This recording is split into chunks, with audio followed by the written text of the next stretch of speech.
When it started, it was pandemonium. And everybody's freaking out, oh my God! Mobs around the game, it was a phenomenon. Oh my God, there's lines out the door everywhere. Nobody said we couldn't do it, so we did it. There were no rules. It was the Wild West of video game creation. When we first tested the Mortal Kombat game, there was nothing like it. Gameplay, violence, story. There was a combination that just resonated with players. One really important part of Mortal Kombat's success was the secret element to it. We never documented anywhere how to do the special moves. You just had to learn them. You're playing in an arcade and someone's like, hey, how'd you do that? Ah, it's a secret. If you did this, this, and this, a reptile would jump out and he would attack you. And it's like, oh my God, that wasn't expected. Fatalities became such a huge part of Mortal Kombat. It wasn't just the violent part, it was the fact that it was a cool secret that nobody knew about. There's one where Ermac sort of turns your body inside out and stretches you out and like brings your esophagus out. That was like one of the grossest ones I've ever seen. So maybe that's my favorite one. Mortal Kombat's always kind of had a sense of humor to it. We thought it was funny.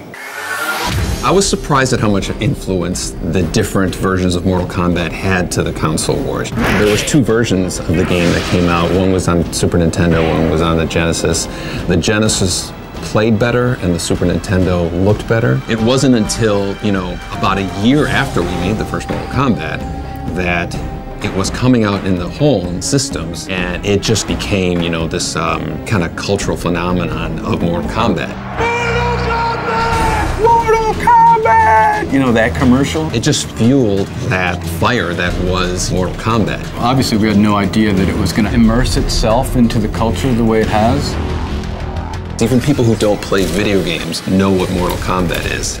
It still hits me like when I see Mortal Kombat referenced on TV. Someone says finish him, you know what that's from. Even if it's not the reference from Mortal Kombat, you still think it's a reference from Mortal Kombat. I love the art that the MK community has created. It's an honor that people are so inspired by the stuff that we did. We never take that for granted. It's like we have the best fans in the world. After 25 years of support, I just want to say from the bottom of my heart, Dusty, thank you for being there with us for this incredible ride. The continued support for 25 years has driven our team trying to exceed their expectations of what the next Mortal Kombat should be. I'm really excited about the future of Mortal Kombat. There's endless possibilities. If we're allowed to do any new ones, I'm not allowed to talk about anything secret or anything coming up. I've said too much already.